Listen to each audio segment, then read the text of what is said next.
I'm alive. A bit dull that picture. Oh yeah, that's good. Yeah, just got back from the hospital, guys. My dad's been in there since yesterday. He's been out of hospital for the last few months. He's had prostate cancer for, I think it's on off for 20 odd years now. But it's that bad now. It's right down. So what they've done is they've had him in again. They've put a camera down a couple of weeks ago, about 4 weeks, maybe 4 weeks ago. Put a camera down his stomach to see his stomach and that for the cancer, and to test him for his chest and everything. So they've took a biopsy as well. So the biopsy hasn't come back yet because it's 9 days, something like that. So it should be coming back the next day. But they've kept him in.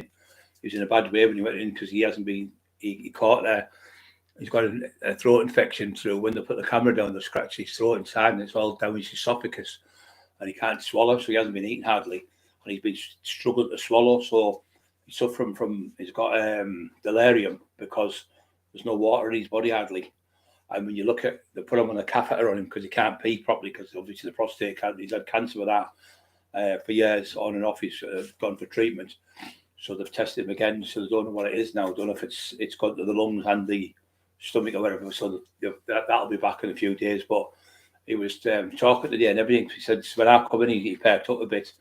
We were having a laugh with him and just going up with the old days when we were kids and that. And we went to school and we used to get on. We used to go and watch them. So my auntie Joyce was there. She's nearly 82-year-old. I swear to God, she looks about 60-year-old. Unbelievable family. You know, they've lived. My dad's like 76, 77, I think he is. So he was bad, but he was eating ice cream and everything in the bed, so that was good. But since he started drinking, he's had a drip on for 2 days now, constantly drip, and he's got a catheter on, so he's peeing now. So the toxins are coming out, but you can see the toxicity in his catheter, the plastic bag where they're weighing out. So he's in the hospital in North Tees. They put him. I thought they would put him in the Hartlepool, but they put him in North Tees. Talked to the nurse and that, and the doctor said yesterday we thought we were going to lose him. He was that bad. So what they've done, they injected him yesterday with loads of antibiotics. So they've gone up and down today all over the place. But it seems to level out. But his blood pressure is very low as well, really low blood pressure. But he's a fighter. I said, "Don't you give up. Look at me." He looked at me like over the top, like that. I said, "You don't be giving up. You've never give up in your life on anything, so don't be giving up now." And he was like smiled a little bit, So. He's like Jamie. I'd have seen him yesterday because I found out yesterday later on.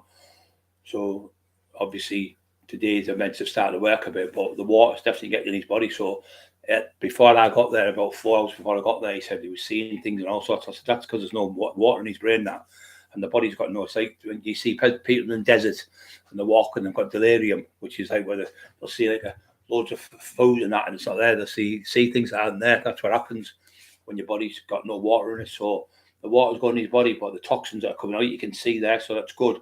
And before I went, it was about 4 times he coughed up spittle, which I was over the moon, because when you're coughing up, it means the water's coming back in your body. And for him to cough it up as well, you have to have the muscles to use. So his muscles are dehydrated to death with no water in them. And he's just totally, completely exhausted. So fingers crossed everything should be okay. I hope. But he was going on about giving up. I said, "What are you going on about? You don't start that garbage with me." I started going, "We've not meant to scream and shout, but just like start all that rubbish, talking crap." I said, "Don't you never give up in your life? Don't be giving up now. Don't be stopping talking stupid." So I'll just go through yours there. Okay, mate. Is that Danny Boy? Growing Global. My condolences, Brian. Yeah, he's getting there, mate. We thought we were going to lose him, like I say, yesterday and today. I was upset really bad, but I said to my sister and my brother, I said, "Don't go in here crying." To Jamie Lee, my nieces were there. Katie was there. Catherine was there. Bobby was there. And my auntie, she was there. And I said, "Don't let anyone start crying or that, because if he start that, he'll think he's on his last legs, so he'll start making everything. I'm crying because I'm dying here, even though whether he is or not, I don't know." So I think he'll come through. I've just got a feeling. Just got a good feeling. Praying to God. God's the one who he's the one who says what. But the other day, the way they were talking, the way he wasn't going to make it. But somebody in. They said he's perking up. The meds are working, this, that, and the other. So yesterday was doom and gloom all night. I never slept in bed. I was just laid there, nightmare. I went there and he was smiling at me. I was on about when we used to go to school, and when we lived on the A19 in a little cottage, we used to get the bus, and the bus it was like a school bus would come for us. We'd get on the bus. It was like people who lived on, and farmers' sons and stuff, and people from different areas that picked them up on a bus. And my dad used to stand at the bottom of the lay-by, but there was a main road, the A19, so he had to take us across the road or get us on the bus. We get on the bus and we get off at the village, and we used to go to a village called Wolverston School Village. I used to go there. It was the first school I ever went to. Well, no, I went to school in South Bank, my first school. We lived there. We lived at South Bank for a few months, about 5 or 6 months. When I was a very young kid, I used to play with Jerry, my Uncle Jerry, at South Bank. And then we moved to Darlington. Then we moved to on the A19. We lived there for 4 years. We had the old Victorian cooker in it and everything. Still there now. It's about 400 years old. The house, the cottage. But we lived there for years, like I say. And I remember we used to get the bus. We got off the bus. We used to love my nana, my dad's mum. She's from Cockerill, so she mentioned. Oh, when we used to go to school with Brian Clough, she mentioned Brian Clough today and everything. She said, "Oh yeah, I used to go to school with him." So I used to go to school with Brian Clough because they're from Cockerill. Was a posh area 8 years ago. Really, really posh, right? Really nice area. And all my family, my granddad, they all had good money because they worked, they had good jobs. And they always used to go abroad at Christmas times and things like that and go away for holidays and things like that. And there's pictures of my dad when he's like 18 on the beach in Sweden and on the beach in like Spain and places like that. I used to go all over the place. Every year he'd go abroad. So he liked it. France, he's been to, and Germany and all them places. Him and his brothers, Big Billy was his brother. They've all passed away, his brothers now.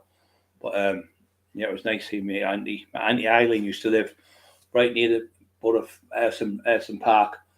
And used to come out of our houses this side and walk around that way there and walk across the road and used to go straight in to the football ground. We used to go in there, and on a Saturday we used to go every 2 weeks. Not every 2 weeks, but we go quite a lot because we used to get tickets free off my uncle. I think he had somebody who worked at the ground, used to get tickets cheap. And then when I used to get to the ticket thing, he used to let us in me in for out, the bloke, because I was dead skinny, just get through there. I mean, Bobby used to duck under the things turn around, the turntables, turntables, I forgot what they call them. And I used to just get on those, only little skinny kid, and the bloke used to let me in on there. It was our Richard, I think it was, and Eileen. And there was there's loads. There's Dorothy, his other sister. There's 4 girls and 5 lads. No, 4 girls and 4 lads. That was 8 to 1. But 1 passed away, so there was 7 of them when they were kids.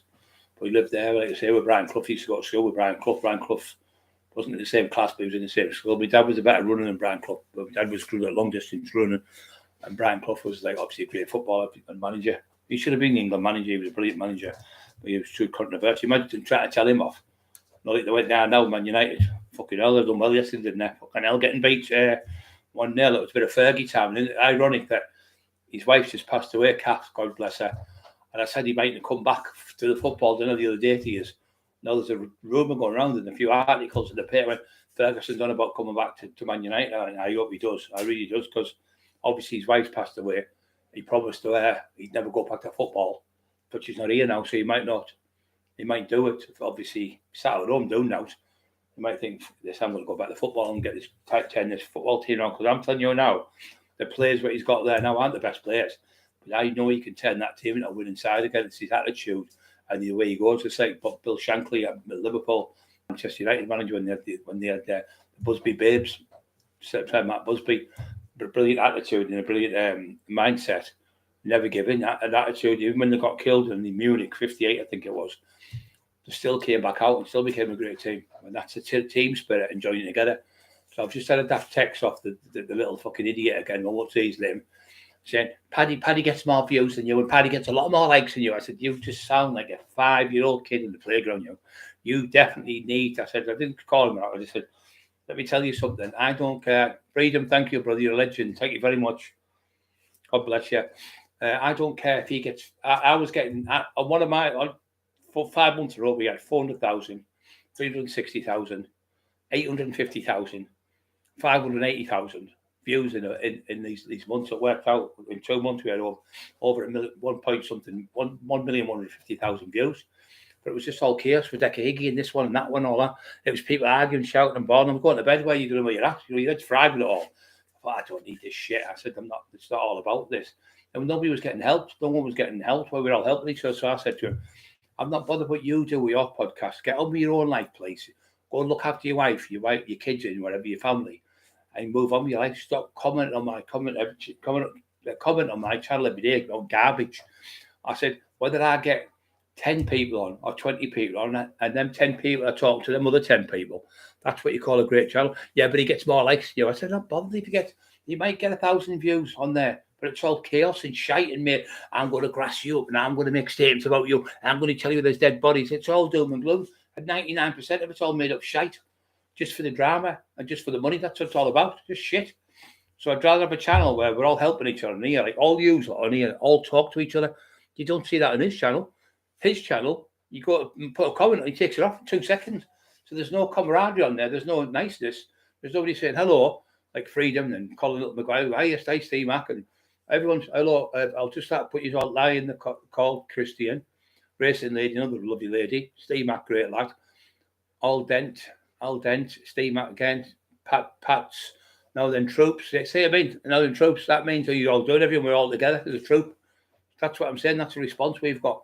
So we're all helping. We might not have the most. We might not make the most money, Jamie. We're not interested about the money. Don't get me wrong. It's nice to get a few quid to help to pay the bills at the end of the month and pay towards the channel and everything. But people do contribute. I'm of the most. Somebody puts 50 pence on the table. It helps to pay for the renting of the internet and paying for the phone cards and things like that. And it just covers our bills when we get what we get. We're here for the money. We're here for the camaraderie. We're here for the friendship. We're here for the to help people in the world. God's asked me to do this. You go make your own channel and speak to people and tell people what it's like to have depression, what it's like to be feeling down, what it's like to be not feeling great. Like so I got up today, I felt really low about my dad. I thought, no, don't go in there.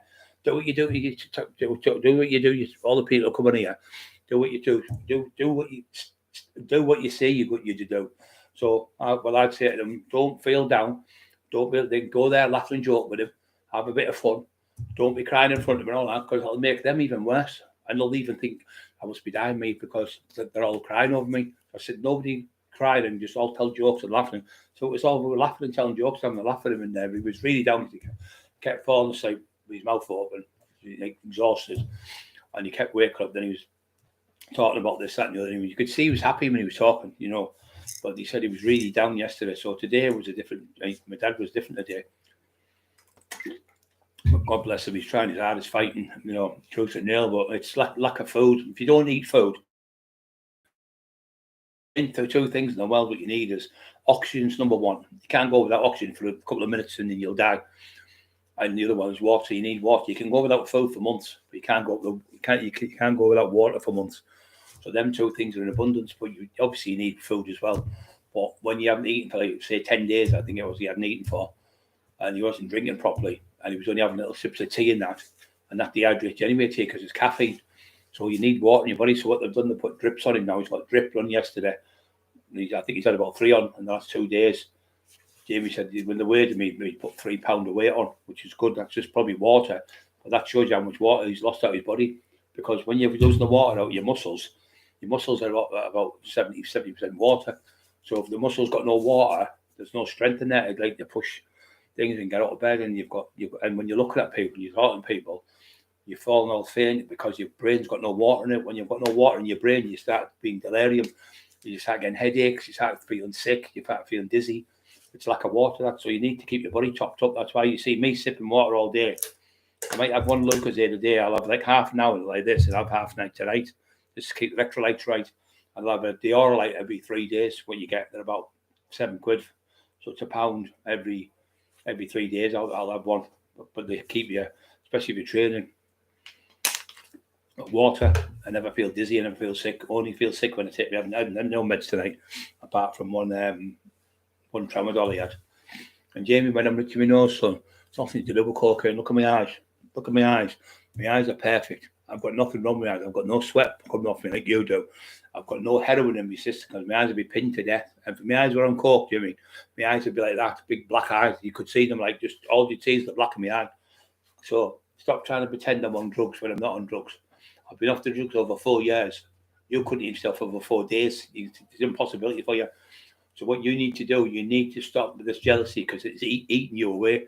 because you're constantly just putting shit on that's untrue, and you know in your own mind it's untrue. But what you're doing, you're setting yourself up for a massive fall. You're going to have a massive stroke with all the stress, or you're going to have a massive overdose with all the drugs you're taking. You seriously need to come back from it, go and get help, and go and see a psychiatric doctor. Get help, get meds, and get yourself back on the straight and narrow. Because I can see you just toppling over, drop dead, one massive heart attack, and you're gone. Or you'll be in a wheelchair where I was, and you'll be the one in the wheelchair. And it'll be called karma, because you're really the jealousy. It's like a little kid in a playground. He gets more likes than you. I don't care if he gets 10 million likes and I only get one.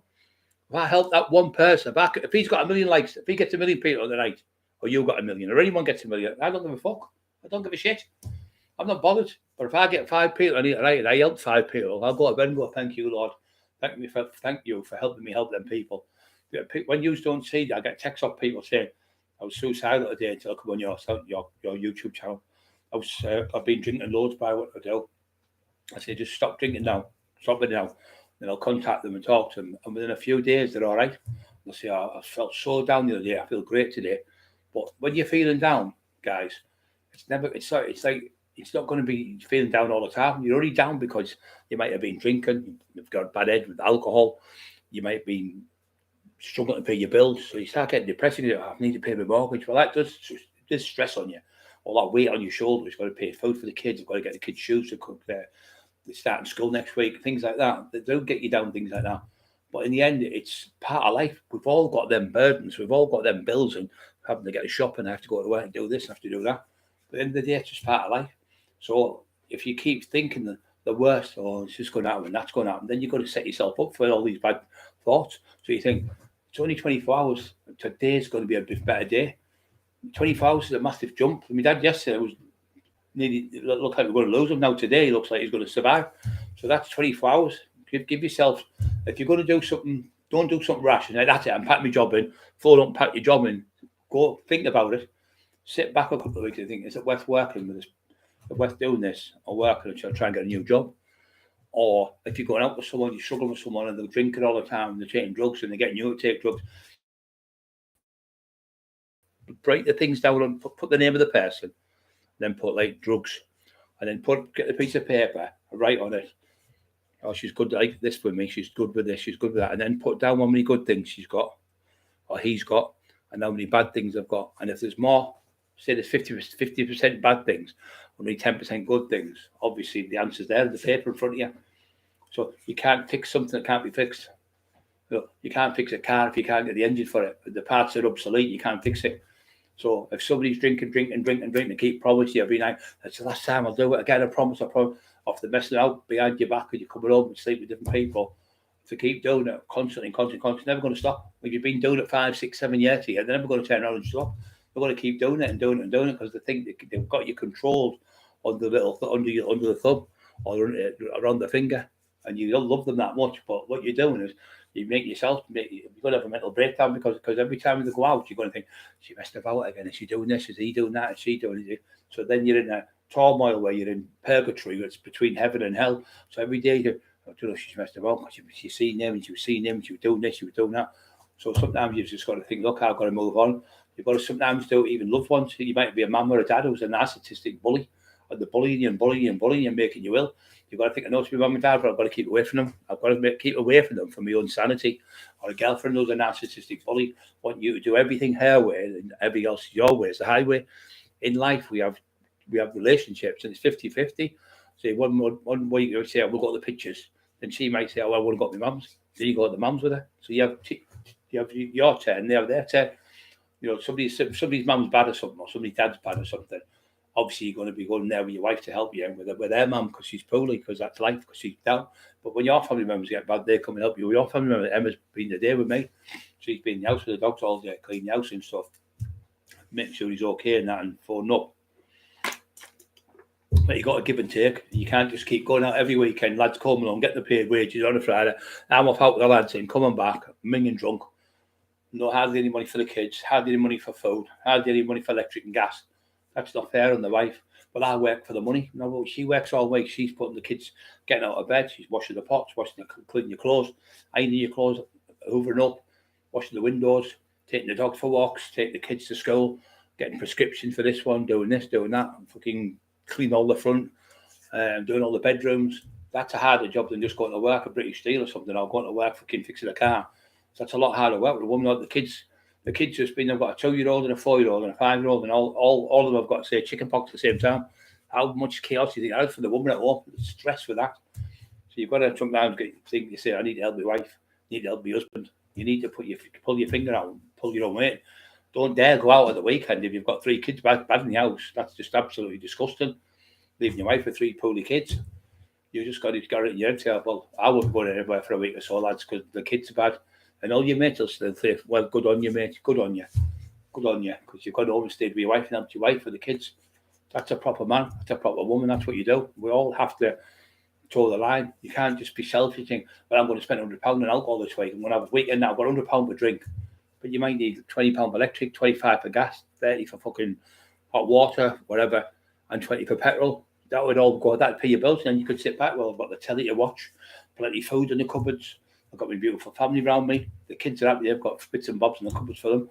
You might have 20 quid left to take them to the park for the day, somewhere where it doesn't cost any money to go, or a day out in the pub, like a pub, like just a little meal in a pub or something.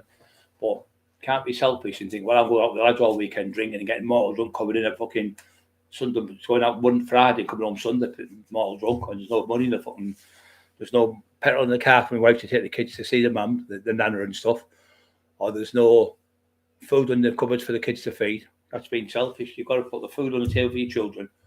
And what if you've got a little bit left, try and save a little bit of money? Somebody said to me, if you make £500 a week, Brian, and you save and you only spend £350, you'll always be happy. I didn't understand what she meant. She was 85, she was. I met her abroad. But her husband was sat at the table talking as you do outside in Spain. I was in Gibraltar, it was that. And she said, well, if you only spend £350, you've always got money to put away. I went, oh, I see what you mean now. But if you spend the full £500, then you borrow money off someone. You're always living in, like, as soon as you get your money, you have to start paying money out to people. So if you borrow 50 off him, 50 off him, 50 off him, you pay £150 out before you even get paid. So you're never ever going to be happy because you haven't got the money to pay for your electric. And as long as your petrol's full, your tank, and you've got your insurance is paid for, your bills, your gas, your water, your electric, and you've got food in the cupboards, and the kids are all right, and the telly's on, you've got your internet, your phone. What more do you need? You know what I mean? You can go and get a 6-pack and have a 6-pack and start get them in the house. You and your wife. Oh, we'll have a drink in the house tonight. We haven't got enough money. Just have a drink in the house. Don't have to get pelagic drunk. Have a nice drink, six cans or something. Just get a bit merry, and then get up the next day and have a nice day out with the kids. Not like get pelagic drunk, mental, fall all over, getting into fights out of town, getting locked up, getting fucking more charges. You can't afford to put food on the table, and you're going to be struggling even more when you get a fucking other bill, or criminal damage to a shop or something, or £500 fine. You're going to struggle. So can keep away from toxic people who'll get you into trouble. These people who want to go out, we'll have a good fight tonight. They're fucking idiots. You don't want to be knocking around with people who get into fights because you're getting dragged into other people's trouble. You've got a family with 3 or 4 little kids relying on the dad. They're relying on that wages, what you're making. They're relying on the money, what you put on the table. If you get sacked and lose your job because you get drunk and you can't drive, you're a driver, or you're a lorry driver and you get caught drinking, or you're full of coke and you go to work on the Tuesday or Wednesday, the drugs are going to be in your system. So they give you a drug test and your saliva around your mouth, and it comes back and it goes blue. That blue line comes on there. You're getting a ban. You get the 12-month ban. And there's no such thing as having. You can have the tiniest line of coke, the tiniest minuscule bit of coke. There's no time. There's no limit on it. So even if it comes up a tiny little bit of blue, it means you might have had the tiniest dot of cocaine you've had. That'll still register as cocaine, and you still get banned. Still get a 12-month ban. It's automatic. There's no. Oh well, in the other one is because of the meds and that we get meds. So if you get meds and they've got a bit of say opiates and stuff like that. So if you're taking meds that are prescribed to you, like say cannabis, you can have a certain amount of cannabis in your system, but you don't know how much is in. But if you have like 5 or 6 joints, it's going to go over that, and you're going to get banned again. And there's automatic ban. You don't get a fine, you get banned. You get a fine and a ban. And if you get a ban and you need your job, you drop stuff in a van, or you're a window fitter or something, you need the van. Or you work in a garage, you need a car to get to work. So you need to sit back and think, oh, if I go out with these, I'll end up getting mortal drunk. Because I know what they're like, Tommy, Johnny and Andy, they're a fucking nightmare. They're like, have another one. Even if you've got no money, so you have a line of coke. You think they're doing good for you, but they're not. They're really giving you cocaine, even though they think they're doing good. But you have that line of cocaine, it can come in your system on the Monday, because it's still in your system for 4 or 5 days, cocaine. So it can come in your system 4 or 5 days later. Same as alcohol, that's in your system for up to 12 days. People don't realise how most of these people are getting pulled and getting banned now. It's not on the Friday night or the Saturday. It's the Monday, Tuesday, and Wednesday they're getting pulled. It's still in the system. They're having it Friday, Saturday. I think it'll be on my system by Sunday. It's not. It's in 4 or 5 days. The more you take, the more it's in. The longer it's in. So that's my channel. This is what I do on here. Watch Dogs, Johnny. Thanks very much. Sorry, I never come straight on there. Treats for Eli, Pup. God bless them. Yeah, they've been great today. Freedom, love you all the well, son. You're a good lad, Freedom. Really good kid. Freedom's on that idiot. So every time I put something up, he comes on with shit. But stop pretending your dad's got cancer. What a sick fucking thing to say to someone whose dad's fucking pulled in hospital. Well, I was in the hospital for the last 4 hours, vetting the fucking magic the tooth fairies. It's just fucking sick. He's just not right in the head. But on the other way, stop pretending your dad's got cancer. My dad's had cancer for nearly 30 odd years, about 20 odd years he's been fighting it. Prostate cancer. His prostate's that thin now. There's no pressure on it, but there's no water in his system. So they said, but it's that weak now because of all the therapy he's had. He used to go and have to get an injection, sit in a chair. He wasn't getting the chemotherapy, he was getting an injection. How Jamie had to take, I think it was 70 times he had to go, or something like that, or 70 months or something, once a month. I can't remember what it was now. But he had to go. It was something to do with 70, might have been 70 months, once a month or whatever. He used to go and get the injection. You have to sit there so many hours while it went through his system. I don't know how it works, but how Jamie used to take him to the Hartlepool Hospital. Carol, good luck with the new forthcoming book. Yeah, Carol, thank you very much.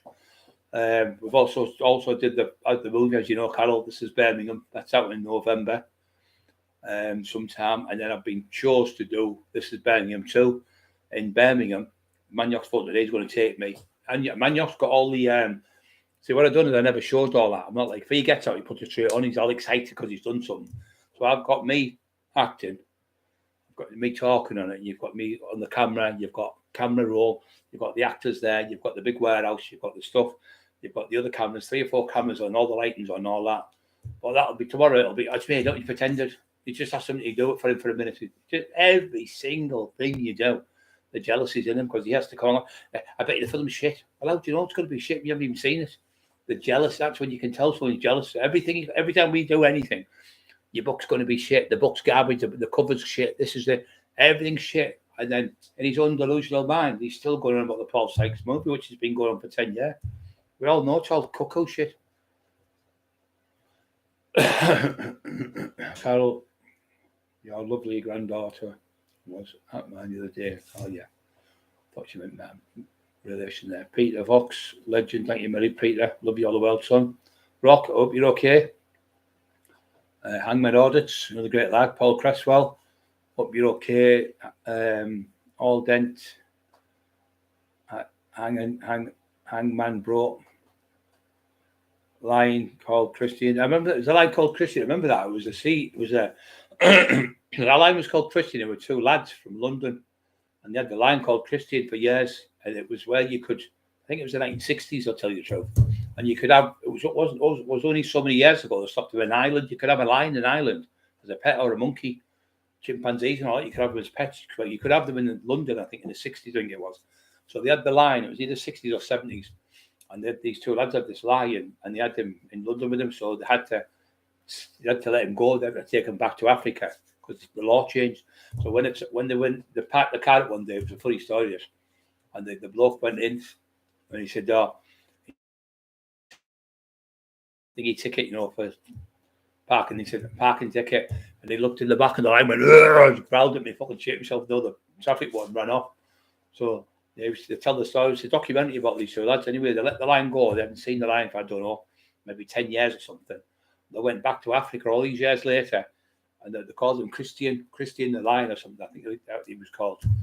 And anyway, the lion remembers the 2 lads. They came jumping on them, kissed them, and loving them, and playing with them, and everything, and the thing. And then he said, and then the lion, as if to say, "Come and have a look what I've got." So they went. Wasn't fucking Jim Bowen.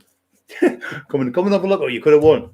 Horrible country. You could have won a sports. If you never missed that 60 today, you could have had a fucking telly. If you never missed that bullseye, you could have a car.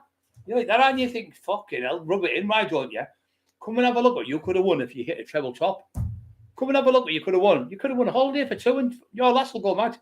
You could have been in America, in Miami for 3 weeks, but you fucking failed, didn't you? You missed them. He rubs stuff in. Oh, it's fucking hilarious. So anyway, so the lion's gone then, and he's got his own family. Christian the lion's got his own baby cubs and all that, and he's got a female lion with him. Marvelous story. Christian the lion. I remember that other one that brought me out. Cried my eyes out because I'm soft with animals. Cecil, they called him. Cecil the lion. He's about 12-year-old and this piece of shit from America. He even texted his dentist. I texted his dentist, but you fucking scumbag. I called him all sorts. They shot the lion from about half a mile away and he killed the lion. It cost him, I think he paid £200,000 to shoot a beautiful, magnificent lion. Instead of paying £250,000 to keep it in prestige and keep it alive and help other animals. He paid 250 grand to kill a lion. I was the god, I'd smash his fucking skull if I was there. Christian the that's what it was called. So anyway, I texted his fucking dentist. I found out where he didn't find out where he lived, but his dentist said, you fucking scumming. There was loads of comments calling him. He killed the lion just for fucking, and the poaching people took him. The charge, I'm sure it was 250 grand to kill a magnificent lion. How is that tough? Get in the cage with a lion, have a fight with it. You wouldn't fucking tax it in, would you? Should have said to me, he started taking, the hunter said, what are you doing? He said, I'm taking my shoes off. I said, what for? He says, no, I'm putting my trainers on. He says, you're not going to outrun that lion. He says, I know, but I can outrun you. You get it? But he's running with his trainers on, he's going to get caught. The other one, Bobby go, oh, I get it now. The lion can catch him because he's got his training on. Yeah, Bobby fucking hell.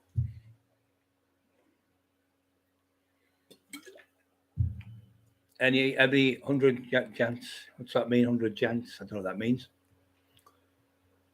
Chance.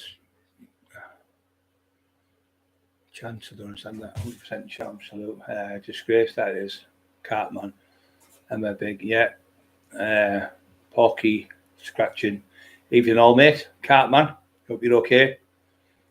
Yeah, I hate anything that people hurting animals. Frankie D. Normally a jet ski. Laugh out loud. Yeah, jet ski. There used to be a card in it a lot, a little red car. Come and have a look at what you could have won. Fucking hell, devastated. Oh, that's what it is. All for the throw of a dart. Racing lady, thank you very, very much, love. Lovely lady she is. Come and have a look at what you could look. Come and have a look at what you could have won. Fucking hell, devastated. Scratching. Because I was scratching in the way like that. He said I was gouging. Because my skin, I was on the sunbed. What I did, I built up to 10. I started off for 6 minutes and I did 8. And I did 9 the other day when I went on for 10. I was fucking itchy, your skin. Because I've got that to my face, it'd be gouging. But if I was gouging, all my face would be going, like, all that faces, all that stuff, that's gouging. But you do that day and night because I've seen you do it. I've been out with you. Everything I do, I rub my nose, and that's the other side. What, because I've got an itchy nose? Fucking crackers he is. The signs are your eyes. Your eyes give it away. Your eyes are massive if you're on coke and they're tiny if they're on heroin. That's how when James English come in, who's fucking ye? I said, that's Tim. Well, never said that. I said, look, it's called the fake author. Fucking hell, didn't you know he's a fucking smart kid? I definitely need to tell me. I was on it for 6 fucking years. It ruined my life because he played for a football team. I can't remember the name, what's called now. Aberdeen, I think. He played for some team like that for 6 years.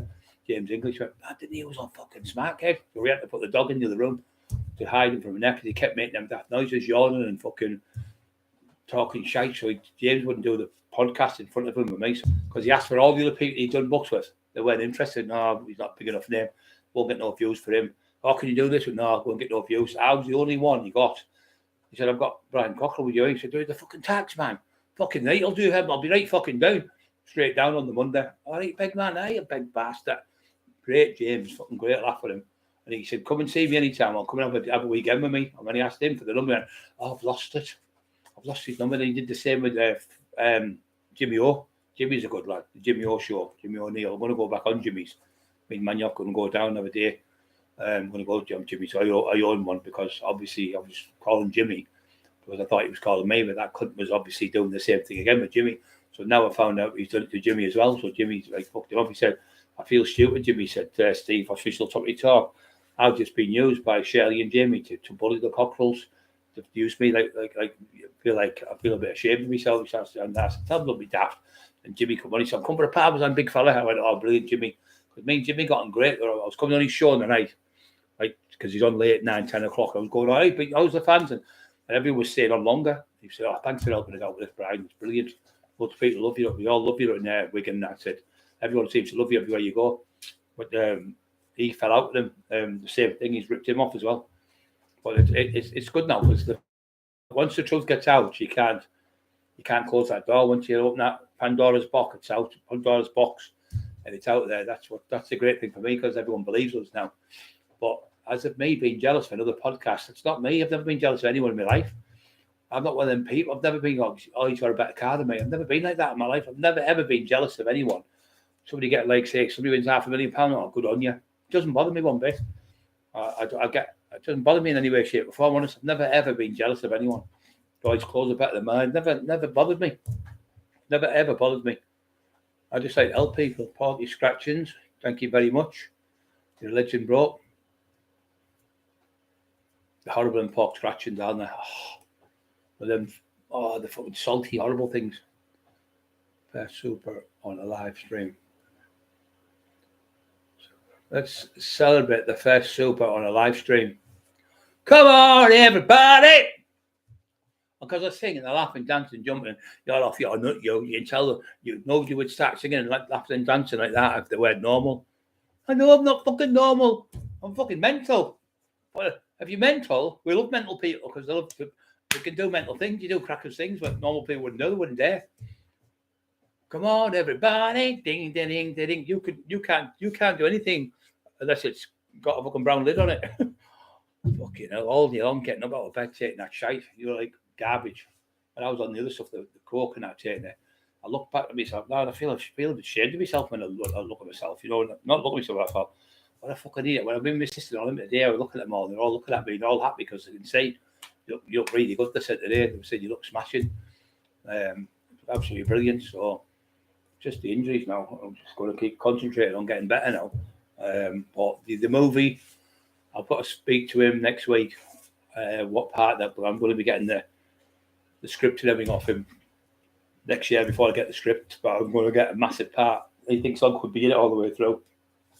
So he said, the acting you did was about 6 minutes talking. You were just as good as any of the professional actors. He said, so I want you to be in it. And in fact, you're even better than most of it because the way you come across, you know what you were talking about. You knew exactly what the gear, the nicknames for it, everything, all that stuff, and not to test it and things like that. That was a good idea. That what you said. He said, don't test it because you're giving it for free. So you wouldn't give somebody the gear for free to tax them.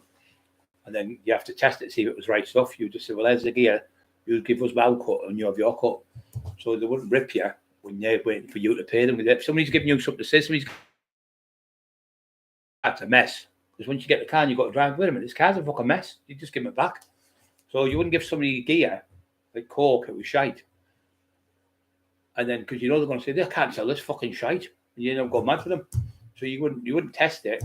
The only way you test it if you were buying it off them cash, off your own money. If somebody's giving you the gear for now, you wouldn't test it. They went, oh, brilliant. And the lad who was there, the Scottish lad, yeah, he's right, It looks a bit amateur doing that because you just started to get in trust with these people. They're giving you it up front. You wouldn't say, can I have the money? Because they don't trust you, because then the deal would be off because you think, well, if you don't trust me, fuck you. So anyway, we did it where they give us it, and it was the real stuff, everything, obviously. But they were wanting to test it. I said, no, you wouldn't test it. You'd only test it if you were buying it. But they did. They went drug dealers, see. I wasn't either. Just a police line. Yeah, so yeah, anyone on? Any questions? Anyone up to out? I used to like Blind Date with Cilla Black. It was good. Surprise, Cilla Black. I like that kid. I like that. Little Colin, yeah, I like that little Colin. Yeah, she was good, wasn't she? Cilla Black. She said he was a paedophile. Tinfoil's mate, Jimmy Savile. goes on about Jimmy Savile like he's fucking best friends. You know, he couldn't. He used to do wrestling. He wrestled in the ring. He was a fucking idiot. Paul O'Grady. Yeah, she was. But he's another one, money. Who's one of them that Jamie likes.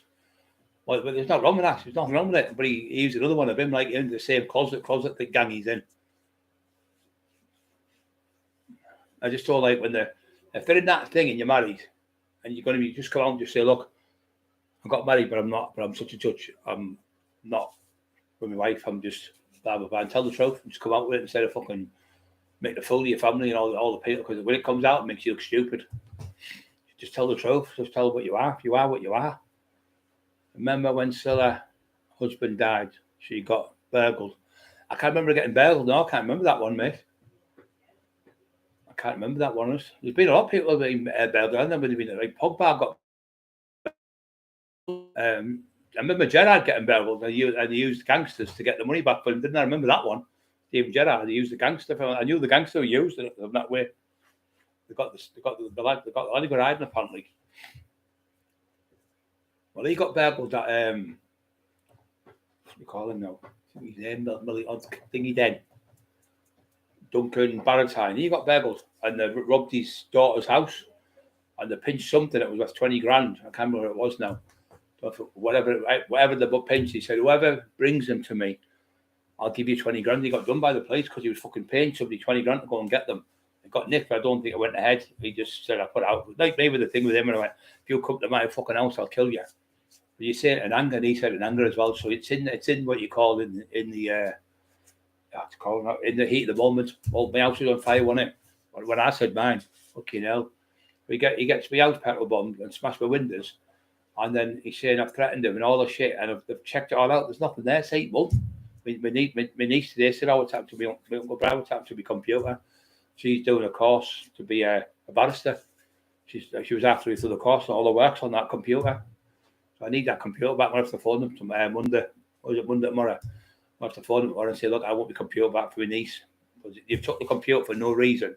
You've checked her computer. It's her computer. It's not mine. She wants the computer back." You've got all the fucking stuff. You've already probably screenshot it all and put it all down. There's nothing on the computers. Like shithead saying, "Oh, he's got 136,000, 190,000 images of children." Well, if they had that, that's what he was trying to say. That's why he's been arrested and been locked up and he's in Rome house. So let him run with it. Kept running his mouth off. He just looks like a fucking idiot now because I never got locked up. I was poorly. I was bad. I was in the house. I couldn't fucking function because I had no drugs. I offered the doctors to help me get better. Even inhalers and stuff. I needed them. So I had no medication for about 14, 15, 16 days because of the mess up. I know how Jamie was telling me today he had the same one. You phone to get something, you get through, you're 15th on the thing, and all of a sudden you go beep, it just goes off the phone. And yeah, you're in the queue, you're 15th in the queue, you're 14th, you're 30th, you're all the way down, you're 4th in the queue, or 4th. Beep, the phone just goes off, and you fucking bastard. I think you just turn it off, don't you, deliberately. And it starts again, you're back at the fucking back of the queue.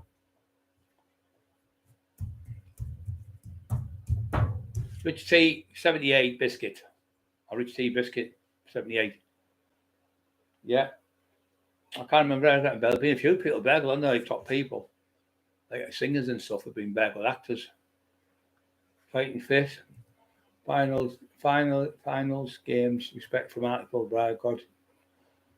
Good win for Man United, mate. Yeah, it was. I tell you what, it was unbelievable, mate. It was like going back to Fergie time, wasn't it?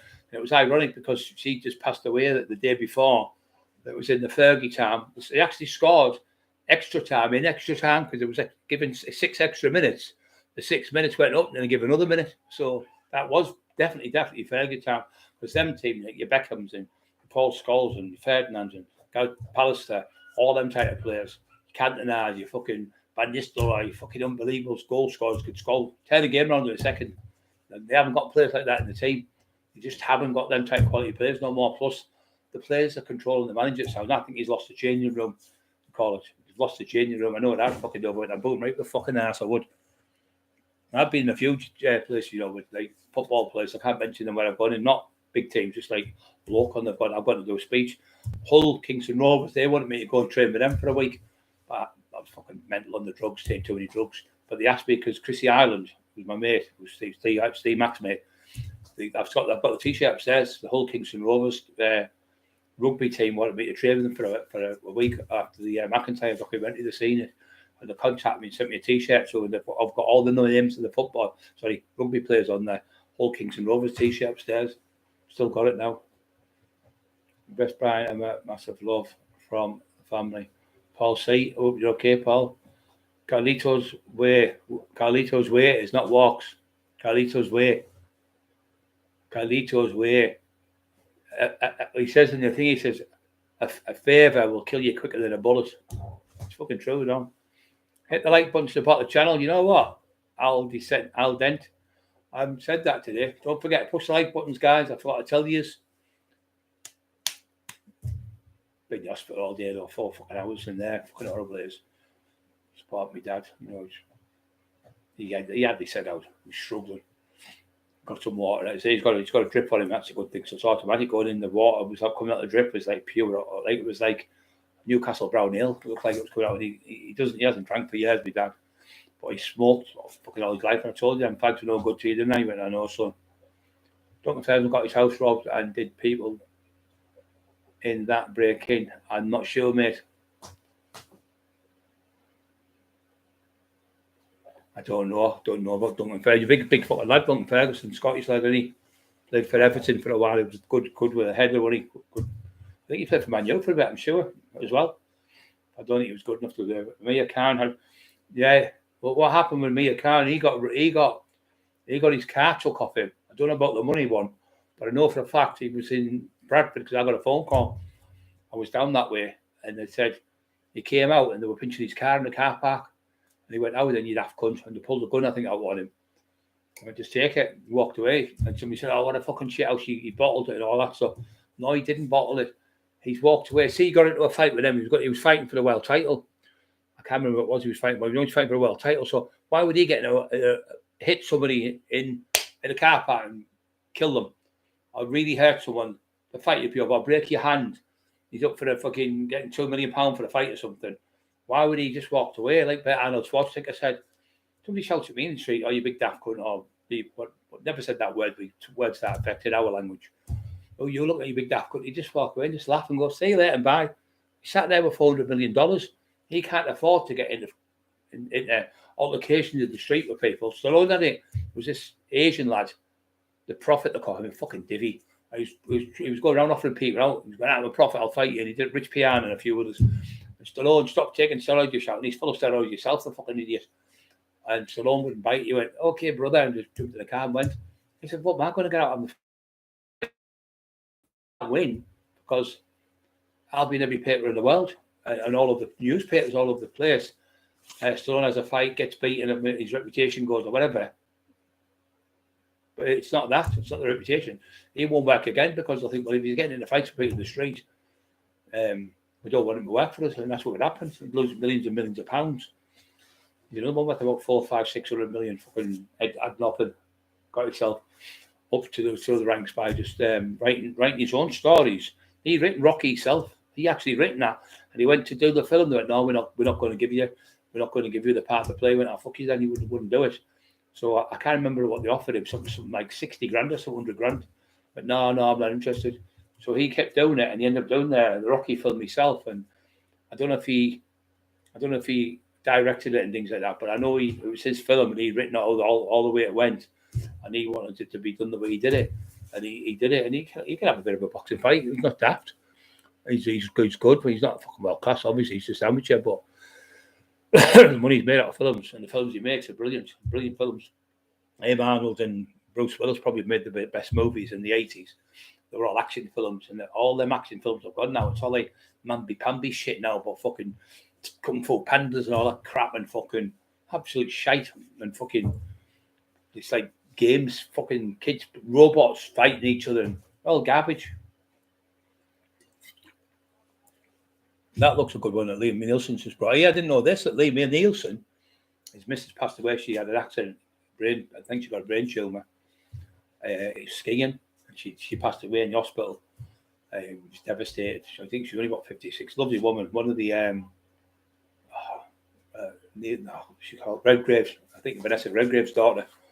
brilliant actors all the way through. She was a good person, and I say she was in an accident and she died. But I didn't know this. He got offered the part to play James Bond, so she turned around and said, "If you take that part, I'm not going to marry you." So he didn't take the part. She said it was just too much cat hassling with all the women. I think she might have been a little bit jealous. I don't know. I think with James Bond, you're like fucking number one superstar, and you're James Bond and all that stuff. So I think she might have been a little bit jealous, but she asked him not to do it. He didn't, but he married and loved her more than life, But it's even superstars like that, you see them, you think their life's great. You pull some of these superstars on their own. Look at Michael Jackson, the misery he was in. Look at Robin Williams, the actor, £50 million in the van, one of the best actors of all time, hanged himself. Look at poor Michael Jackson. George Michael sat there, another one worth about £50 million or more. Took his own life by constantly drugging, partied all the time because his head was gone. Prince, another great actor, took his own life. All these top actors have gone through overdosing on drugs or not been happy. Put him out for 30 minutes for trolling. That's it. You have to work out, man. The trolls, I can't stand trolls. Nothing worse than somebody trolling that poor Brian Harvey got trolled off that idiot. That he said, she said, he said, fucking Anne, fucking Terry, whatever they call him. That one trolled that man. And she was fucking nicked and put in the fucking newspaper for being a troll. She's going, I'm an anti-troll campaign. How the fuck can you be? Would you be shot it and done? Fucking absolute crank. Calling people trolls, and she's the biggest he said, she said, he said. She's the biggest he said fucking troll on the internet. Been in all the papers for it. I haven't been arrested and charged for it. I've been arrested, but that's all the other little cranks. That little crank. He said this to me, he's done that, it's all made up. Sarah Lake. Don't know that name. It's a new one. Gotta watch for the trolls. Actually, now he's 50 odd. No, guy now, he's 50 odd. Yeah, but they still can do it, can't they? Because they've got makeup, they've got stuntmen, they've got everything. They've got look at Arnold. They went back to being him in his old years, and they took pictures out of it and just spliced it in. And I mean, look at that daft cunt does every day of the week. Ebenezer Greensplat, fucking Dark Bot Secrets. What's the one called? Fucking another fucking mental one. We all know it's that crank, the little crank. Ginger Bollocks. We all know it's Ginger Bollocks. But he's just a fucking mental patient, but coming on jealous of other people. He gets more. He's not talking about. It's like I get more likes than you. I'm not interested. The likes I get on my channel, we've in the last few days we've had something like 300 likes in the last four or five. I think it's 4 or 5. I'm not sure. The podcast we've done, we've got over 400 likes. No one else is getting that many on the likes. Absolute shit. Nobody's putting likes on people like Paddy and people like that because it's all chaos. He said, she said, he said, she said, he said this. And go to find these people, dug them, get gardens and in people's sheds and people under the ground and all fucking all made up lies just to get views on here. And they're going, oh, what if they find the body tonight? It's a bit like watching Coronation Street at EastEnders. Oh, Derek's going to get run over tonight. Mavis is going to get killed. Oh, she's going to get shot. Drama queens. Yeah, he actually sold that, right? You're right, Rich T. Biscuit, but he bought that dog back. I think he paid £100,000 to get the dog back. I think he sold it for about fucking 60 grand. And he bought it back for 120, I think it was. That's right. Muffy or something. What was it called? Come on, Mookie. I still remember his name of it now. Yeah, he did. He sold that for 60 grand, and I'm sure he paid 120 to get it back. They blow double the money. Yeah, that's right. A big like a not a bull terrier. What was it? Mastiff. I think it was a mastiff one, a bull mastiff. Slaver like fuck them. And then the ones that are even worse, them big Neapolitan mastiffs, the fucking slaver. The slaver about a pound in weight of slaver. A full pound, like say, like that bottle there, of full one of them and slaver every hour. They don't have sweat and all. The dogs sweat in the paws and the tongues. Do that noise to get themselves cool them down. Don't forget, 54 minutes on. Side's killing me because I've been in the hospital So I've been up now, about 7 hours, fucking sitting about. The sides like throbbing like a toothache. I'm all right. Any questions, anyone? Play for getting it back. He could do. You think he could have done that? But fair play for getting it back. Yeah, he did. Yeah, he did do it. He had to. He had no money. So that idiot was a fucking troll. I thought it was. That's the only there. That's you know that lad there. That's the other tax man from Australia. I was going to do a book with him. I was going to go to Australia with him. Steve Richards was his author of his book. I forgot his fucking name now. But if you look, Steve Richards was the author of his books. And we were supposed to go to Australia and do a fucking 6-week tour over there, but I'd never done it because I was fucking on drugs like an idiot. For Steve Richards, the author who did my book, the tax man, did his book as well. Can't be fucking. He cut his ears off in the film, didn't he? I think he played him and played The Rock. Not The Rock, fucking The Rock. I've seen The Rock on there. I think he played him and played the Incredible Hulk. David Banner, I think he was called something like that. He was called David Banner in real life. The Hulk was called David Banner in the film in real life. I still can't think his fucking name. Freedom stock, something like that, yeah. Elbows last month. We returned to WDE. I seen the WWE wrestling last night. Talk some fucking shite on there. And I'm going to beat you in Stockton, USA. And I'm going to put you down. So, imagine me. I was supposed to go into wrestling years and years ago. I never done it because I didn't have the confidence. But my mate used to have a taxi place. He was a big fat lad. He was a wrestler. And he said, I could show you all the moves. He said, look at that fucking... Matt Lanny used to know Davey Boy Smith, who was the British Bulldog. He knew him really well. He said, you want to get in with him, something like that? He said, your physique in the ring, 24 stone, like fucking cope. Be fucking awesome because that's what they love, all that. And you pretend to hit him and he pretends to hit you, and there's all different throws they have. And then they'll have a raised bed where they cut their own head and all that stuff. It's all fucking fake. But still, a lot about the neck's broken stuff, but it is all 90% of it's fake. £52 a bottle, what's that, mate? Tequila Fire. £52 a bottle. £52.99 a bottle, so what that means. Is it right? No, they've done that, people. Elbows last month. When returned to WWF, the Lion called Christian Woodkiss. Called Christian Woodkiss. I'm sure it was in London. They had the island.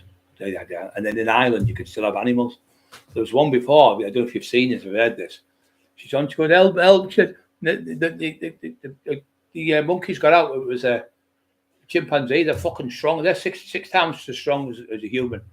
So you imagine what a fucking silverback's like. So he said, she's got out. She said, he's killed her. He's eaten her eyes. But the thing is, she never told you this. And I've got it to you now, Jamie. So she never told you this, though. That the animal, what she had, she was giving it diazepam. You want to watch yourself, tinfoil.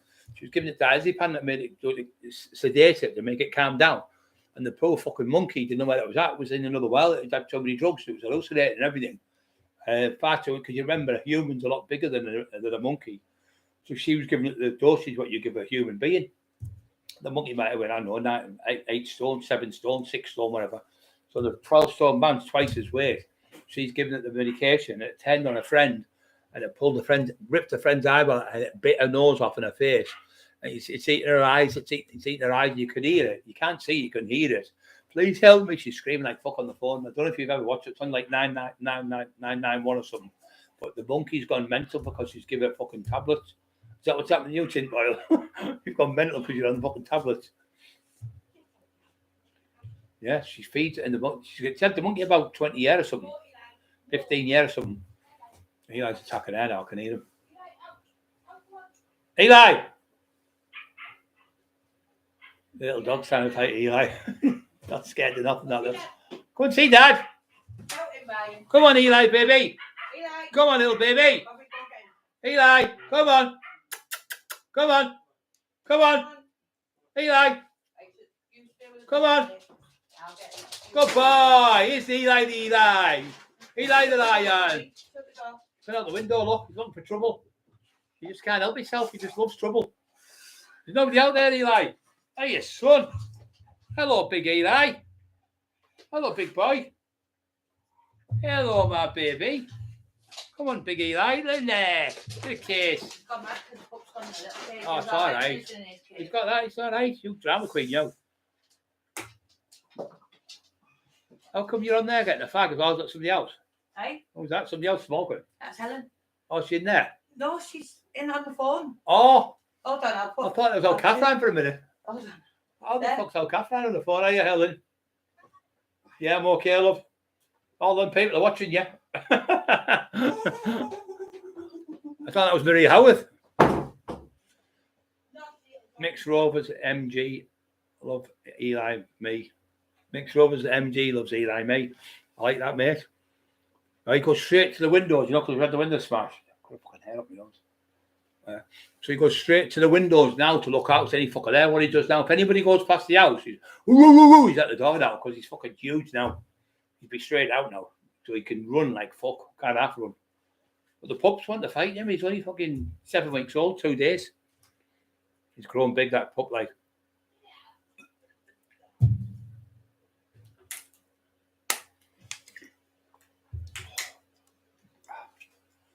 Everybody, yeah, because I'm singing, I will laugh and joke. I'm off my head, he says. Eric Banner, that's the one. I thought I was right. David Banner answered, didn't it? So it's Eric Banner is the one who acts as him, and David Banner is the one who's the actor who's his name is no David Banner's in the series called David Banner, and Eric Banner's the one who acts. I knew so close to it, wasn't I? Jamie is one of sees you at going to be stuffed inside the crisp packet. Yeah. Jamie is one of us. One of us. See you. You are going to be stuffed inside the crisp. It'll have to be a big fucking crisp packet, brother. Have you seen the fucking size of him lately? Fucking, he's got 18 clever shit.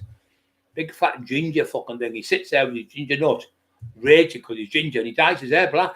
So he went in the hairdresser and he went, I went for the Paul Weller look. I think Paul Weller's fucking fuming. Paul Weller says, I don't fucking look like him. I don't look like him. So fucking suing the company, I think. He's suing the fucking hairdressers. It's the Paul Weller look he said I went for. He looked like a fucking mess. So he's got a hat. He's got it on. It looks like he's got a belt around his head. Like a dot on.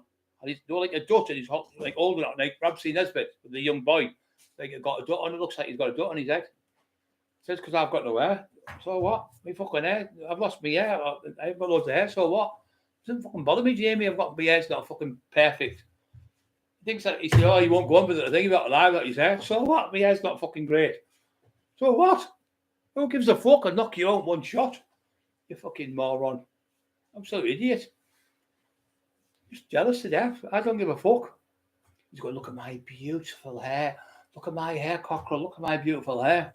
Fucking freezing over there, huh? It's freezing here. Yeah? So you look stupid with a hat on. Well, so does Paul Pogba look stupid with a hat on? Does anyone this is not an Adidas hat. This is the top of the range hat. It fucking costs a fortune. My t-shirts upstairs, my suits cost more. One of my suits costs more than all your clothes put together. Or fucking shoes for £600. One pair of shoes. Fucking, you're a fucking idiot. You haven't got a bean. You haven't got a carrot to scratch your ass with. You haven't even got a fucking set of clothes. You walk around with the pedo parker. With all your pedophiles mates. Pedophilia mates. They're all wrong-uns, every one of them. Paul Sykes, Jimmy Savile. Keen, what's the other one called? Delroy Showers. All nonsense. All fucking known for having sex with young boys. Wrong-uns. Decker Higgy. Come on, Howie. These are all these big Darren J. Another one. All wrong-uns. Want to have sex with young kids. That's his friends. Then he go, look what he said about you, so they can call me back. Like, you know, like little kids. That's what I like, little kids in the playground. If I say something, I say it because it's true. I don't say it because I'm making it up. Share and subscribe. Yes, if you subscribe to the channel, it doesn't cost nothing. It just subscribe to the channel. So we're trying to get to the 35,000 now. I think we've been on 700 for ages. So what's going to happen? We're going to start going out and doing some podcasts outside and that again now. So I'm getting fitter now to go out. So being out, like I say today, about 4 hours at the hospital, and then over there and back, like walking about the hospital and stuff. So probably about 4 or 5 hours there, and I've been on here a bit now. So I was only upstairs for about 20 minutes. So I'm getting better at sitting and I'm getting better at going out. So we're going to start going for meals and at pubs and clubs. And when I'm in there, people come on for photos and get things took, and then they'll sit down and talk to you and get people from different areas to come on, like from Sunderland, go and see any of you, do a video with him, get him on there, getting other certain people on from different areas, top fighters and that. In the day with top fighters who knew me, speak about them, go to Hartlepool, going over that. We're going to see McSorby next week anyway. He's a good lad. A little vulture, he's been a little pal, great lad. So I'll go and see the lads in the day I used to work with, and we used to get them in the clubs and work with them in the doors and stuff. But he's got none of that because he wasn't in our day. He wasn't around in them days because he would never be able to work on a guy anyway because you can't fight. And he's never ever had a fight. He's 5'6", about 17 and a half, 18 stone. He's fat as a fucking pig. And he's only fought 32-year-olds. I'm 59 in a couple of months. Next month, was it November now, December? So on December the 16th, I'm fucking 59. I went down to battle me, Jamie, not an ounce. Your belly's like one of them things you throw in the water to save you and pull you out when you're drowning, like a big donut thing. That's what his waist like, big donut waist. Big pie head like that, big massive head. Ginger springs, ginger pubes with his ginger watsits on.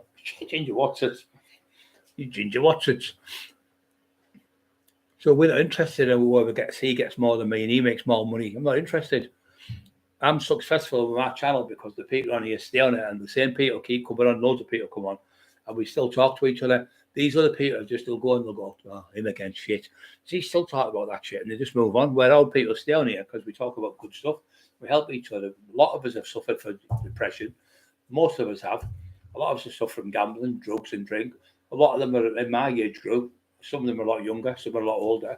But we all get on because we all have that same camaraderie. We want to help each other and have a good laugh, talk about the old days, talk about these days, you know, and neither as good as they used to be.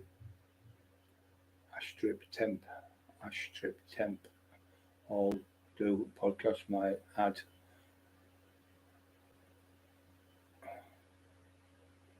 Ash Trip Temp. Oh. Yeah. It's just nice to help other people. It's nice to people like yourselves help me. When I'm down, I save somebody from like depression from a day. Or Papa Lazaro, you okay, mate? Love your sense of you're a big fella. Thank you very much, brother. I love you too. Timmy B, the great lad. Yeah, it's nice to be nice to people, isn't it? Instead of going putting people down and calling people names and sagging people, because in this world we're all human beings. We all breathe. We all need oxygen. We all need food. But there's so many jealous people. Like if you say him and his wife, oh, it's all great with Brian. What he's going to do is he's going to get the resurrected Brian Cockerill. It's all about. Will you watch what I've said? She said it's all about greed. He's going to get the book back. He's going to restructure it, take the spine of it out, put different words in different names, and resell it to make money. It's all about money. It's all he thinks of, money. Well, I got the book back. You see me do it. I burnt the book. I burnt it and got nothing. Same as the Lee Duffy documentary. I was in that. She said, if you don't do the documentary, we're going to do this. We're going to actually do what you want. I'm not doing it. So I didn't do the documentary. So I've got Paul Suggett, great lad from Hartlepool, who's a movie maker. He took me out of it. He said, oh, Frank, can you do it as a favour? I said, no, because he's fucking slagging me and saying this about my family members, my wife and that. So calling me dead brother and stuff. So I said, I'm doing fuck all with him, finish with him. So I took myself out of that documentary and never sold fuck all, never made a penny. The worst documentary, he said it was the best documentary they've said in America. The only people who could beat this was cans. Yeah, dustbin fucking can. That's where it went. So it would have to be a Hollywood blockbuster from Steven Spielberg. That's how deranged he is. A video that took about an hour to make.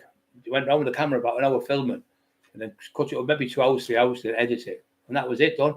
The documentary I did with McIntyre took nearly 6, 7, I think it was 3 months to film and 3 months to edit, maybe 4 months. By the time it went on, it was about 8 months, 9 months before it got done. So you can't just go out with the camera and do it. So you've got to do it properly. You might be out for 20 hours. You might do 1 minute a scene. You might get one scene. You might be out 20 hours and get nothing. But you've got to get at least 22 hours of filming on there to make a 2 hour documentary, like a 2 hour documentary.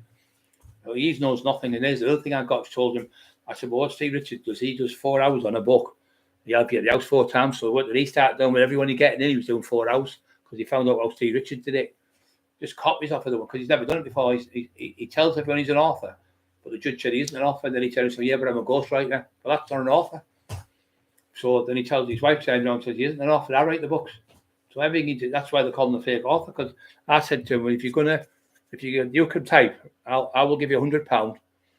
If you go on live, I said this the other month to him, I'll give you £100, then I'll give up to 1,000. I'll give the lad £500 to give you. I'll give you another £500 when you do it.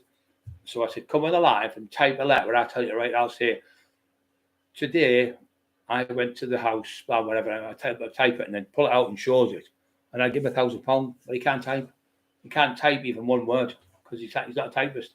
It's all bullshit. He sits there with the earphones on, pretending he's typing, doing that noise. Pretending he's typing, he's not even typing, it's all shit. Typewriter's off. But he's talking to you, but he's pretending he's typing to people, it's fucking shit. Why would you want to live a life like that? A pure lie, pretending you're something you're not. You look like an idiot because the people say, well, typers then. You can't type because I did it, I said, Joe's a letter for our Bobby because I've got to go to the social for him and I need you to write this letter out. He said, my hands are tied today. Oh, you can't type, you. Then I asked him another day. I thought, you can't. I asked him another day. So I'll give you £100 if you do us a letter. And I need it, I'm that desperate. He said, oh, no problem. Still tomorrow. I'll get Charlie to do it. She comes in. I thought, no, you're going to keep the £100 and pretend you've done it. No, I need you to do it for us just to show. Can you show us how to type? I'd love to know how to type. Now, if you knew, you just go, and just do it, wouldn't you? Should have asked Paul Sykes, shouldn't have, the ghost leader doing it. But you can't type. He's a fucking bullshitter. You can't type.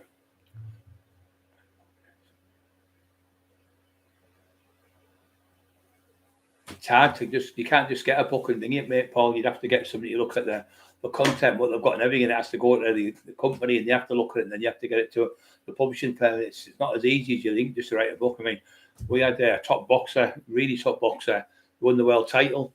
So he said, yeah, then what did you do? We went, well, I worked the door for a bit. He said, well, then what did you do? He said, well, I can't do a book with you. I can't just do a book when you're the world champion. You've got to have a story from when you were a kid all the way through what happened and different stories and what things and people to back it up and stuff. It's got to be like, whether it's in the domain, you've got to be like well known as well. Nobody's going to buy a book on someone who's not known. You say you can't just, someone could have the greatest book in the world there in front of them because they haven't got a name, they won't tell the story. You've got to have a bit of a name. And I was lucky to have that name because obviously the McIntyre documentary, the Channel 4 one with Ronald Moat, the one with the Gun Nation with the Manchester lads that did, they're national documentaries and they've been seen in like 19 different countries, 20 countries now. It's in America and everything. And because they know who you are, like I think it's something like 6% of America follow my channel. Not 6% of Americans, but 6% of the channel's got Americans. I think 5% are Irish, and I think 4% Australian. So we're known all over the world for what we do and what I've done. And the books I've done, like the Taxman sold for thousands and thousands all over the world. And then we made the McIntyre documentary, which was been seen by nearly 5 million people. Then I did the one with the Essex boys. I did Gun Nation, like I said. Then I did the Essex boy one. It was what was it called? I can't remember what it's called now. It was the book that we did. It was like 50 biggest gangsters of all time from Ireland and England, like Great Britain. I was in that, and I'm in one page, and Tyson Fury's on the other page in the same army. Yeah, my hands in the air like that, my hands up, and Tyson Fury's on the other page. So I was in like with that type of people. So to be on the same page in a way as Tyson Fury, people look for Tyson Fury and think, well, who's he on the other side? They'll see Taxman. So I'm on that page. They'll probably look for him and they'll see me. Think, oh, there's Brian Cockerill there. So it's all publicity stunts how they do it to get your name up there. So I did that with Bernard O'Mahony, who was in the Essex Boys. It was called I can't remember the fucking name it now. Faces of the Underworld and then Gangsters of the Underworld. One was the documentary series and one was the book series. So I got in the book. It's in the book, and then he said, we can't do the documentary about you now. I'll get out of the Jeep. And Jamie says, oh, look at he's calling people pretending he's massive. He's got the Jeep right at the back. And he's got the Jeep, the wheels, he took the back of the wheel off. The wheels off the Jeep, the Range Rover, to make himself look bigger, but it's not like that. It's like if you're in front of something and something's behind you, it looks smaller anyway. It's like a trick. You'll see these people with big dogs. And because they're behind the dog and the dog's in front, the dog looks fucking huge, 3 or 4 times bigger than you. When you see them in real life, it's not. It's because of the camera angle. So it's all it is. I'm getting out of the Range Rover and spinning more. I'm walking, and I'm 23 stone, huge. And you can tell I'm that big because when I get out, the Jeep goes down. Range Rovers don't move down like that until he gets out, unless you're that type of weight. And always make yourself look bigger by taking the wheels off the back of the Jeep. Well, how did we drive the Jeep after I got out then, you fucking idiot? Absolute crappy talk. So I've got 4 people out there with spanners and taking the wheels off a fucking Range Rover. And then while I'm in the cafe doing the documentary, I've got somebody back out putting the wheels back on. And how would the car go down the front if the wheels were took off the back? You'd fucking probably fall over. It just talks all the shit. It's jealousy, that's all it is. That's all it is. Ted, I said, Kev Kelly, it's just rotten with jealousy. The things you've done, one thing like the McIntyre blows everything else, every single thing he's done away compared to what he's done. He's not big enough to get in them books, and neither was any else. No one else was in this area where I live in Teesside got in them books. Only me. There was only me in that book, and there was only me in them fucking the McIntyre ones. And the other thing, Good Nation, all them. I was the only one in Teesside who got in them because I was a massive name here. It was the BBC going to do a 3-part documentary. He ruined the 3-part documentary. He's just jealous of everything we do. He ruined it for me and Emma, talking shit in the fucking place where the women were. Talking to these women, one lived in a £5 million house on the Thames, multi-millionaire, and the other one went for the BBC. One went for the BBC, one went for Channel 5. They did 500 documentaries a year between them, selling them all around the world. They said, we want to do a 3-part documentary on you. And he come along and he just started talking about disgusting things, sex things and all that. And they went, oh, we'll have to go and shut the book and shut like their computer. And shut the book. So we're going to have to go and get the train back. And Stephen says, and Stephen Ray said, you've just ruined the 3-part documentary for Brian there. Talking like that in front of them women, fucking get out of our sight now. And he chased him, Stephen. Get in the corner. We made him go in the corner like a little naughty boy. I've got bigger fish to fry, ran out the big mincing. Like gay people do in the water, that called mincing. He did that and ran out the building. Yeah. Well, we want to do is fucking help people. There's that many people I've helped from all over the world, all over the place, from Australia and everything. People from fucking different countries. And we're doing good, help people, and he just wants to put us down, but there's nothing to put me down with. I'm a troll. Well, where am I trolling? If I was trolling you, you'd have it by now. One time I went to Liverpool, some kid said, do you want to be me? Look at your car. Where was a dog in the car? I said, it's okay, he's there. The guy said, it's okay. He replied with the dog cannot put out fires.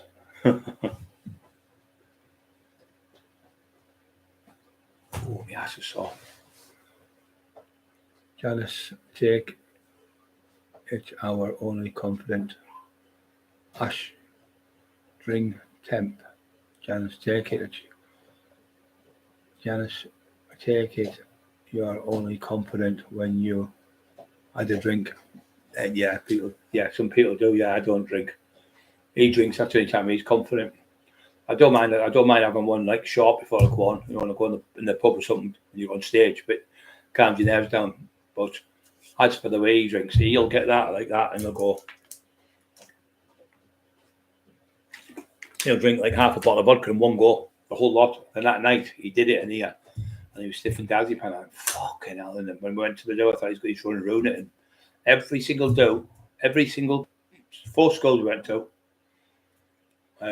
4 schools, the pub in Piscotland, the Waterstones, even though we never did the thing, it was like a trial, went there, he was off his head there. We went to, what else was it? Sean Atwood's, he's off his head there. Wildman, he's off his fucking tits, him. Sean Atwood said he's off his fucking head.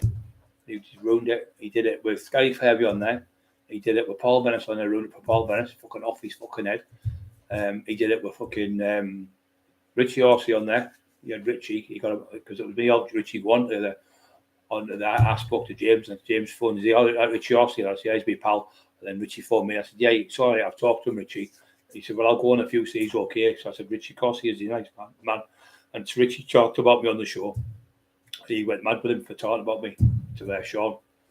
But they tried to call me a couple of times. So when the Wildman was there, the Wildman, Brian wouldn't do that. Brian's not like that. He's a fucking great lad. And he put him down, told him off a few times. Wildman, he was a good lad, the Wildman. But everywhere we went, Jimmy O show. Jimmy O tell you, he was fucking off his face on Jimmy O. He had 2 bottles of whiskey and all them diazepam. And we got there and I fucking messy with us. And he kept going missing. Jimmy said, what's all that white stuff around there and all that? I said, you know what it is, Jimmy, don't actually shoot in the camera when he's off his head. He kept stopping doing that, cut every 2 minutes, not every 2 minutes, but every 15, 20 minutes. And my anxiety's coming back out and more shit on his nose. And just, he said, if it wasn't for you today, it would have been ruined this, Brian. You've really done well coming on here. And I went on for about an hour and a half for Jimmy. Got on with Jimmy well. He said, thanks for today. So I could see you were embarrassed, and I could see in your face you were raging with him.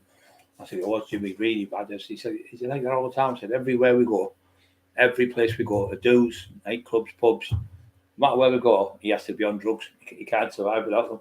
He's been like that since he's 15-year-old. I said, I can't work for something like that. And that after that day with Jimmy, I sacked him. That was the day when he was laughing about the young boys and saying he was a young boys. And I thought, I can't stay with you. You drive me mental. And that's when we finished him. And then he went, if you don't do this book, which was The Resurrection, but then we got to proofread it. Not the Resurrection, sorry, the taxman, the taxman of Teesside with Lee Duffy. I give him 30,000 words. I said, I'm not doing the book with you. I'm finished. You finished. I said, don't fucking ever phone me again. He went, wow, W on the phone. You text me. That was the last message I got off him. And I never bothered him again since then. Never spoke to him since that day. And he said to the police, he's phoned me every day, threatening me. So when they looked at my phone, he said, well, we can't find one single. What day did he phone you? And he went, every day, 10, 20, 30 times a day. So when they took my devices, I phoned them up. I said, could you find any phone calls where I threatened? He went, no. Did you find any stuff or anything disgusting on my thing? He went, nothing. Did you find me threatening his wife? He said, no. Did you find me threatening his son? He said, no. Did you find me up the house with a knife on camera that said, yeah? No. Did you see me up the house running down the street, pegging it down the road? No, we haven't found anything yet. I said, but it's still under investigation. He said, but all the bail conditions have been dropped. We don't think we're going to find anything. We don't think there's nothing here whatsoever to charge you with. Did the same with Carl Walker. There's not enough evidence to go for an arrest for you, so we were letting it go. So they let him off as well. Steve Mack let him off as well. So they've all got off. Colin Maguire. Yeah, most people are friendly and nice on here. Nice to be nice, isn't it? Instead of calling people, putting people down. Nice to build somebody up who's struggling. Loads of us all jumped on and helped each other. And phone me if you need me. And people are saying, look, we can help one another in this world, which is great. And there's other people with free money, and when you're not talking here, there's like 4 or 5 or 6 of them all go on one phone, they all talk to each other. I've popped on and seen you all talking to each other. Oh, that's great. I feel like, let's see your dad. I'm now like the daddy you're saying, you fucking better behave yourself, you better behave. I'm like that other thing that they're doing good. Then the next phone will go, and you can see them all talking to each other. Emma talks to them all the time. And I'm answering questions to people all the time. But it's nice to help people. I'm not doing nothing out of it, just nice to help people. I go to your channel, shit, this is shit. But whether it is or not, we don't think it is. You might think it is. But you for someone who thinks my channel shit, you never off it. I'm telling you now is go and get yourself help, Jamie. Go and stop the drugs. You need to go somewhere where you can address. You need, with your narcissistic behaviour, you really need to stop this mentalness, because you're going to end up in a rehab. You're going to end up on a slab in the morgue, because you're going to end up getting sectioned the rest of your life, because you're going to do something stupid that you've already done with young kids. One of them kids that have killed them out of me, betting you out, and you've been that life's off in jail for the rest of your life. Your son, 16-year-old son, be living in the street with no one, because no one will take him in. You've ruined their lives, your son and your wife. You've got a young kid running about with phones, pretending you've shown people the phones that you've offered me out. What if one of them kids battered your own son?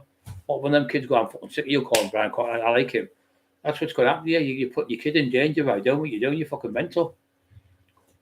And you got your wife talking shite on the internet about you, making lies up and saying it's the greatest author since Oscar Wilde. That's her every day putting the same. Somebody came on the other day, I think it was Freedom, went, well, we wonder who this is, Shirley. Everyone's on you, Shirley. You're his delusions. You're building his delusions more and more and pretending he's something he isn't. Instead of just saying, look, we'll do the books, we'll do this, we'll get you help. You need help.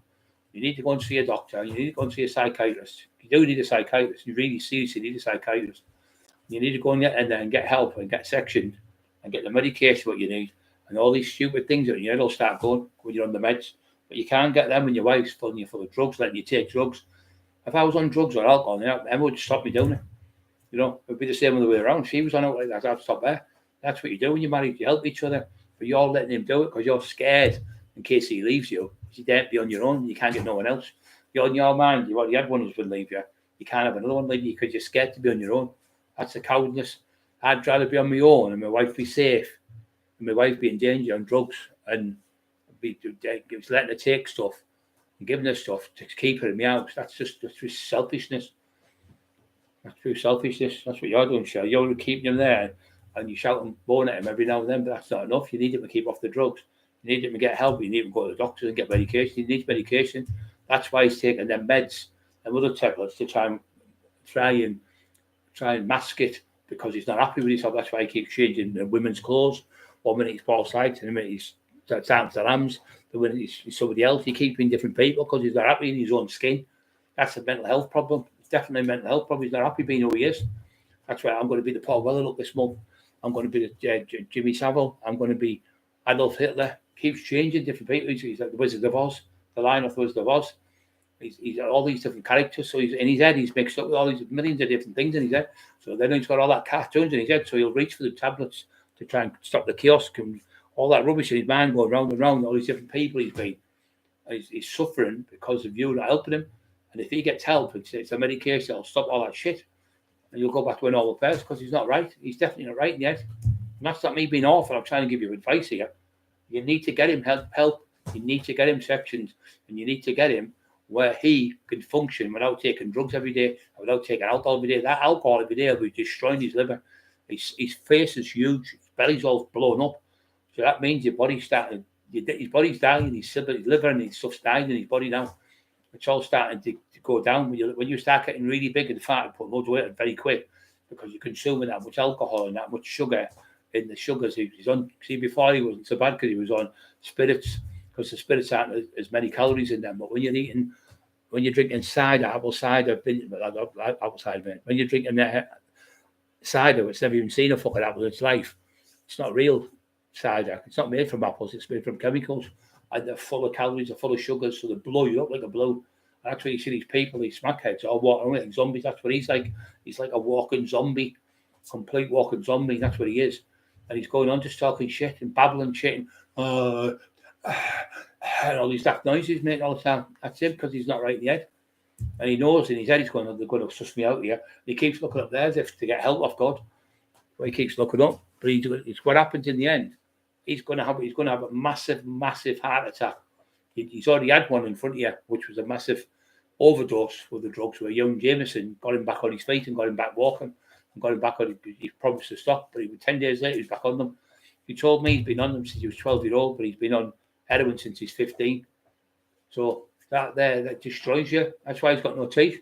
He hasn't got any teeth. None of his teeth are real. They're all false. They're just dentures. There's a picture with him, a dancer with a pizza box. He's got no teeth. I'm not putting you down. I'm just asking you, go and get help. Go and do the right thing, get help. You need to pray to God, find Jesus and do the right thing, because you're going to end up with a slab, I'm telling you. And you're trying to get people locked up all the time. These people, some of them are dangerous people. If it had been me 5-10 years ago, you would have been done in by now. Because I found Jesus. I'm just thinking he's a mental patient. He's definitely got mental health problems. And I've seen people in hospitals who've gone like he's gone, and I've seen them get help. I took a few friends in from Colby Newman, Hemlington way, and got them sectioned on the mental health act through the family. I showed them how to do it, because the psychiatric social worker from my brother, he told me how to do it. So I've got these two lads who are both on coke and crack and everything. The dads were gone, the wife's left them and everything. Bent their own houses down, bent their own cars up and everything, because they thought people were coming to get them. So I got them both sectioned in Rosebery Park in Rosebery Park in Middlesbrough. Within about 4 or 5 months, they were out. And he phoned me and said, thanks for being there. He said, I'm never touching drugs again. And until this day, he hasn't took them. That's been 5 years ago. And he's got himself a job. He's a driver now. He drives lorries and that. But he said, it wasn't you, but I wouldn't be here. But I never mentioned his name, because I would never do that. It's confidence. But he was the same. He really thought there was people after him. And his wife was messed about and all that. And she was doing things and that. And he was on the phone and checking everything and word searching. Word search is when you look for something, you'll see my dad's name is Jimmy, G-I-M-M-Y. Or then there's Jim, G-Y-M. So you put Jim, take the piss. That's my dad, Jim, that G-Y-M. You'll see the word Jim. And you'll see like B, like brain. If you take the I out and turn it around, it says Brian. So you start word searching for things and making words say things that don't even mean things. You're looking like for hieroglyphics and fucking codes in letters and words and that. When your wife sends you the messaging and she'll say such and such a name, and they'll have the first 3 letters of some bloke you think she's seen, and you put that 3-lettered word to a 4-letter word and make the man's name, or a 5-lettered word. You start seeing things that aren't there because you're off your head on the drugs. And that's what he does. He starts imagining things that people are calling him and stuff, and he starts fucking trolling everyone and thinking it's great and funny and threatening to burn the houses down and everything. But the thing is, what's going to happen one day, you're going to do it to somebody who's fucking mental, who's mental than you. They'll come for you and really hurt you. That's what's going to happen. These police officers who are hiding you and you're putting you in safe houses, that can't last forever, because your grassing days are over now, because all the grassing you've done, all the 30 odd years you've been doing it, you're now, well, 20 odd years you've been doing it, 20 odd years you've been grassing people. You've been found out by everyone now, so people won't tell you anything now. So you're no good to the police no more now, because they're going to say, have you got out? And they'll go, no, there's no one will do books for you. Nobody trusts you. Nobody trusts anything. All that screaming and calling people names. You've been found out. You've been found wanting, so people know you are now. So as soon as they say the word, the fake offer or tinfoil, everyone knows who you are. So that's what's happened to you now. You've ruined yourself. I told you what would happen to you. I told you that night. I told you in here when you would take the Dazzy, stiff Dazzy pan on me. I said, don't take them on there. You're going to be bad. And he was going, my eye, screaming like a pig. But you stiff Dazzy pan in the house. And when we went to the place, my wedding, he was doing it at the wedding.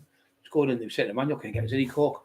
You can get this. And Tom York said to him, listen, it's Brian Cockerill's day, Emma Cockerill's day. It's not our day, it's theirs. And you're running about knowing that Brian and Emma are drug addicts who were on drugs. They're both off them for years. Emma's been off for 9 years. Brian's been off for like 3.5 years. Said, we don't, no one's having any drugs in this place today. And no one took drugs, only him again. Wanting drugs, asking people all over for drugs on me fucking wedding day. Just can't help yourself. You just cannot help yourself. And without the drugs and drink, he can't function. He doesn't become a gentleman to this big nasty man. But the next day when he gets up, thank you, John Boy. Love you, son. Muchas gracias. Muchas gracias, John.